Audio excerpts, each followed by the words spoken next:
नमस्कार, मी प्रतीक पुन्हा एकदा स्वागत करतो आपल्या ह्या नवीन ब्लॉगमध्ये. तर आज आपण आलो आहे वज्रेश्वरी देवीच्या मंदिरात दर्शन घ्यायला. वज्रेश्वरी देवीला कसं यायचं तर सगळ्यात जवळचं स्टेशन विरार आहे. तिकडून टुवर्ड्स तुम्हाला शिरसाट फाटा यायचं आहे. तिकडून टुवर्ड्स तुम्हाला भिवंडी साईडला यायचं आहे. तिकडे मंदिर तुम्हाला भेटेल. तुम्हाला पब्लिक ट्रान्सपोर्ट भेटतील विरारवरनं, पण क्लोजेस्ट रेल्वे स्टेशन विरारच आहे. तर तिकडून तुम्हाला सोपं पडेल.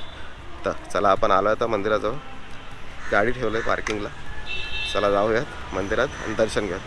चला निघालो आपण आता इकडे मेन रोडवरती. आणि गाडी जिकडे ठेवली इकडे 20 रुपये पार्किंग चार्जेस लागले आपल्याला, ते दिले आपण गाडीचे. चाललं टुवर्ड्स मंदिर. जास्त लांब नाही आहे, जवळच आहे इकडे. एवढंच का मंदिरापासून थोडंसं लांब आहे. तेच मी बोललो ते सावलीसाठी मी गाडी तिकडे ठेवलं आहे. दुसरं काय नाही, समोरच दिसतं बघा मंदिर. चला फटाफट जाऊया, म्हणून वाटला जाऊयात फटाफट दर्शन घेऊयात देवींचं. श्री वज्रेश्वरी देवी मंदिर हे विरारपासून तब्बल 30 किलोमीटर एवढ्या अंतरावर आहे. वज्रेश्वरी शहर हे तानसा नदीच्या काठावर, तालुका भिवंडी, जिल्हा ठाणे, महाराष्ट्र येथे स्थित आहे. मंदिर परिसरात आलो आपण, पोचलो आता. थोडंसं काहीतरी घेऊयात देवीला, जास्त नाही, श्रद्धेचा भाग आहे, पण थोडंसं काहीतरी घेऊयात आणि जाऊयात देवीला. एवढी घेतो छोटीशी आपल्यावरून देवीला आणि जातो मध्ये दर्शनाला. मुख्य मंदिरात जाण्यासाठी 52 दगडी पायऱ्या चढून जावे लागते. हे मंदिर वज्रेश्वरी शहराच्या पोस्ट ऑफिस जवळ मंदगिरी टेकडीवर वसलेले आहे, जे ज्वालामुखीच्या उद्रेकाने तयार झाले होते आणि चारही बाजूंनी डोंगरांनी वेढलेले आहे. हे गाव गरम पाण्याच्या आरोग्यवर्धक कुंडांमुळे महाराष्ट्रातील धार्मिक स्थळांपैकी एक महत्त्वाचे स्थळ आहे.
पोर्तुगीजांच्या विरोधात चिमाजी अप्पा पेशवांनी वसईचा किल्ला जिंकण्यापूर्वी वज्रेश्वरी देवीला नवस केले होते.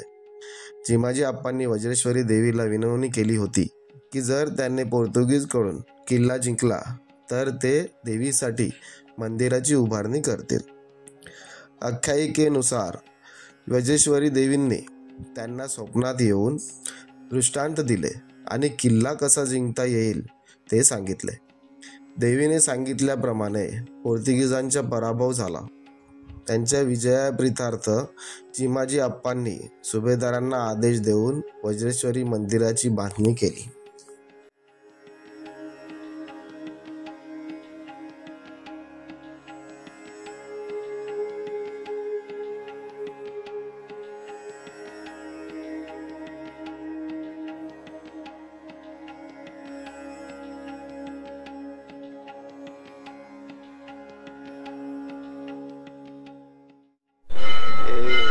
नवस घेण्याचं काहीतरी झाड दिसतंय इकडे. सगळ्यांनी असे बांधून ठेवलं आहे. मे बी इकडे नवस पूर्ण होण्यासाठी बांधून जात असतील लोक आणि पूर्ण झाल्यावर कदाचित येऊन सोडून पण जात असतील.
कथांमध्ये अशी एक मानता आहे की कलिकाल आणि सिंहमाल असे 2 राक्षस त्या काळी देवांना व ऋषींना भरपूर त्रास देत होते.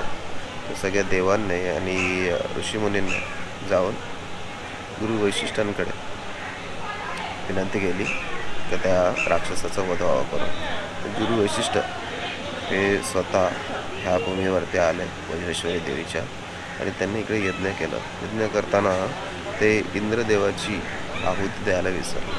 तोच राग इंद्रदेवाने आपल्या मनात धरला आणि त्यांच्या वज्राने त्यांनी गुरु वैशिष्ट्यांवर वार केला आणि तो वार निकामी जाण्यासाठी देवी त्या यज्ञातून प्रकट झाली आणि तो वज्र तिने आपल्यामध्ये सामावून घेतला. असं म्हणून ह्या देवीचं नाव वज्रेश्वरी देवी असं पडलं. ॲक्च्युली असं पण सांगतात का वज्रेश्वरी देवी ही पार्वती मातेचीच स्वरूप आहे. चला, वज्रेश्वरी देवीचं दर्शन घेऊन झालं आपलं. आता आपण जाऊयात टुवर्ड्स गणेशपुरी. चला निघूयात.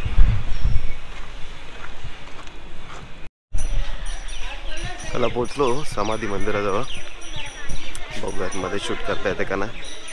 गरम पाण्याची कुंड पण आहे तिकडे, ते पण बघून घेऊयात.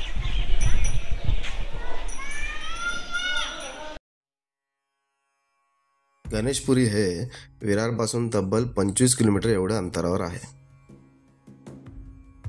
नित्यानंद स्वामीच्या समाधी मंदिरासाठी व इथल्या गरम पाण्याच्या कुंडांसाठी प्रसिद्ध आहे. नित्यानंद स्वामींनी इकडे गरम पाण्याचे झरे असलेले कुंड बनवले व गावकऱ्यांना ते पवित्र असल्याने नियमित स्नान करण्यासाठी सांगितले. 1960च्या दशकात त्यांनी येथे समाधी घेतली.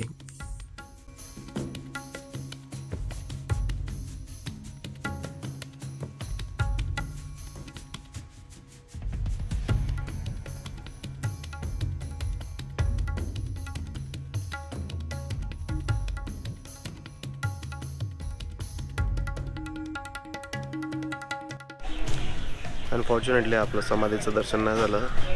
दुपारी 1:30 ते 2:30 हे दर्शन बंद असते. त्याची काळजी घ्या आणि मगच या दर्शन घ्यायला. चला आपण आता बाकीचा परिसर फिरून घेऊयात.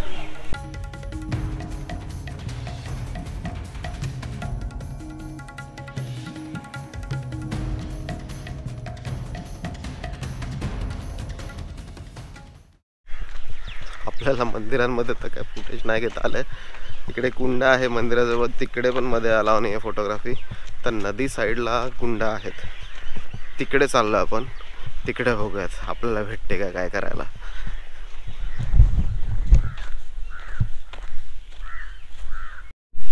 मला रस्ता सापडत नव्हता तर हे भाऊ आल्यात मदत करायला.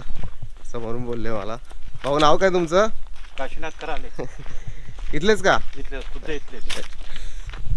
त्यांनी कॅमेरा वगैरे हातात बघून त्यांना कळलं ब्लॉगर आहे करून, तर ते आल्यात हेल्प करायला, मला रस्ता दाखवायला. त्यांच्यासोबतच चाललं होतं कुंडांपर्यंत. कळणार नाही, इकडून आलो आपण, साईडून आलो मंदिराच्या इकडून. 2 रस्ते लागले परत. स्ट्रेट गेलं इकडे नाही, ते ह्या बाजूला जायचं आता आपल्याला.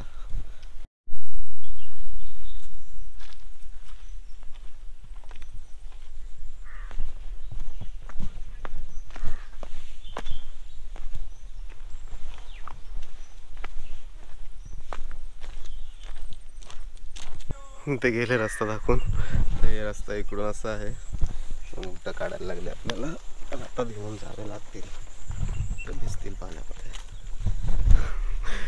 एक्सप्लोर करायला काय काय करावं लागतं. पण हो, छोटी छोटी मच्छी आहे तिकडे.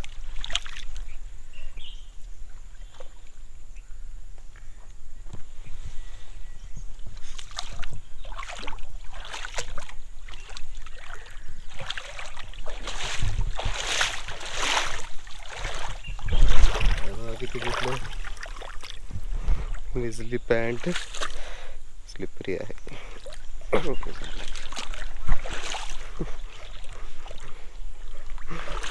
जायला लागेल.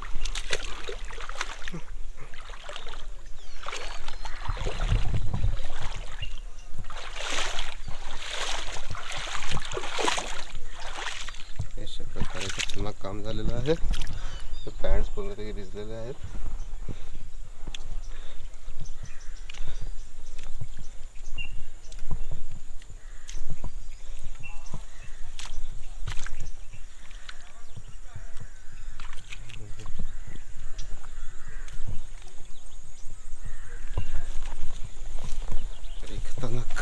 तुला खरंच.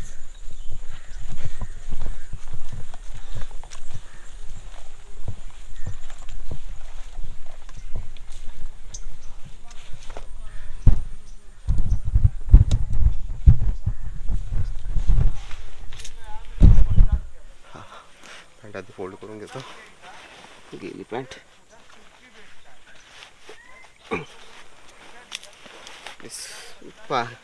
ॲटलिस्ट मातीमध्ये नको खरं व्हायला. चला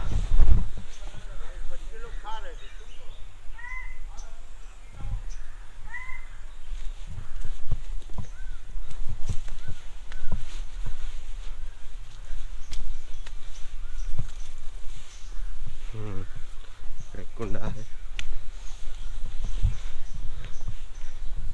झालेला आहे कुंड इकडे एक.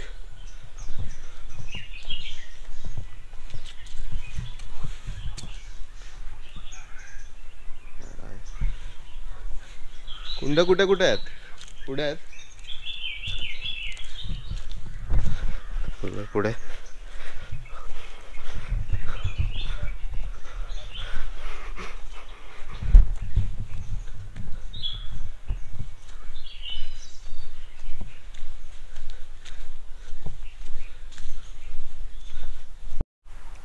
एक दुसरे कुंड.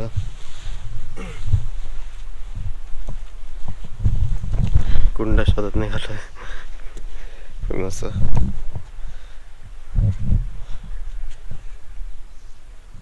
आणि खराब झालं, युजेबल नाहीये. इकडे एक अजून कुंड आहे.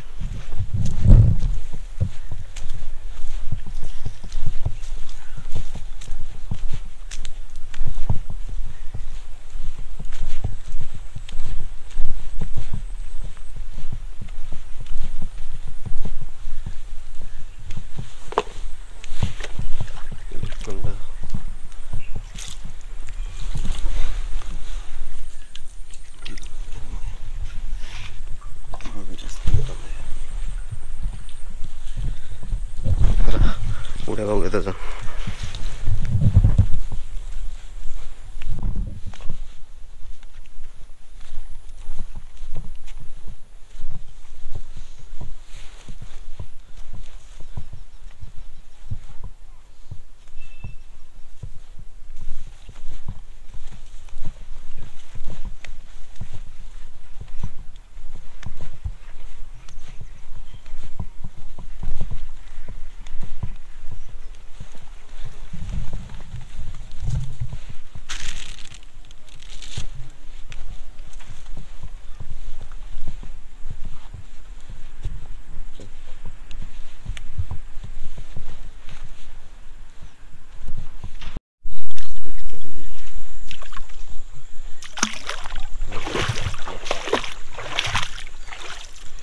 चपलात फिरायला लागलोय. चपलात फिरायला लागलोय.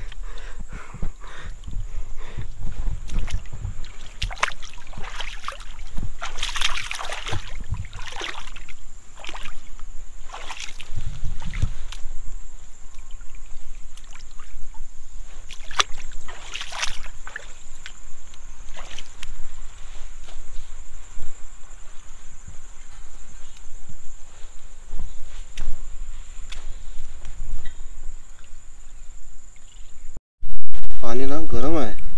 तांदूळ पण टाकलेत लोकांनी. कसं आहे इकडे.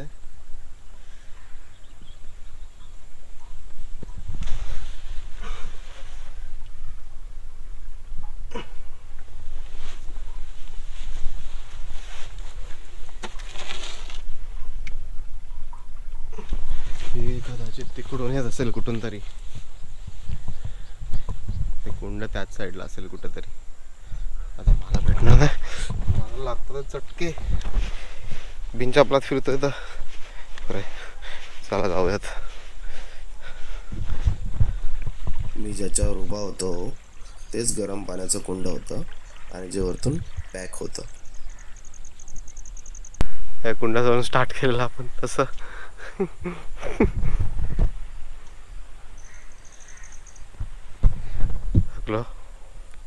चला शूज इकडेच होते. शूज घालतो नाही, शूज कसं घालेल, अजून तर क्रॉस करायचं आहे. चला तसंच.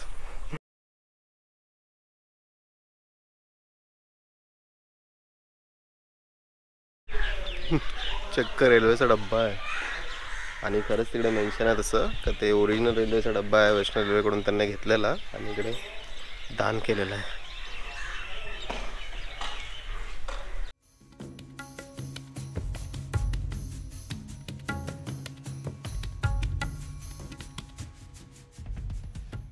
चला आपलं गणेशपुरी फिरून झालं, वज्रेश्वरी देवीचं दर्शन पण झालं. आहे भरपूर इकडे फिरण्यासारखं, पण शूट फोटोग्राफी अजिबात अलाव नाही आहे. तुम्ही येऊ शकता तिथे फिरायला. 2-3 मंदिरं आहेत, कुंड आहेत, कुंडांचे शूट घेतलं आहे मी, जे आहे ती मंदिरातमध्ये शूट नाही करता आलं. चला हा ब्लॉग आपण इकडेच संपवूयात. लवकरच भेटूयात एका नवीन ब्लॉगमध्ये. तोपर्यंत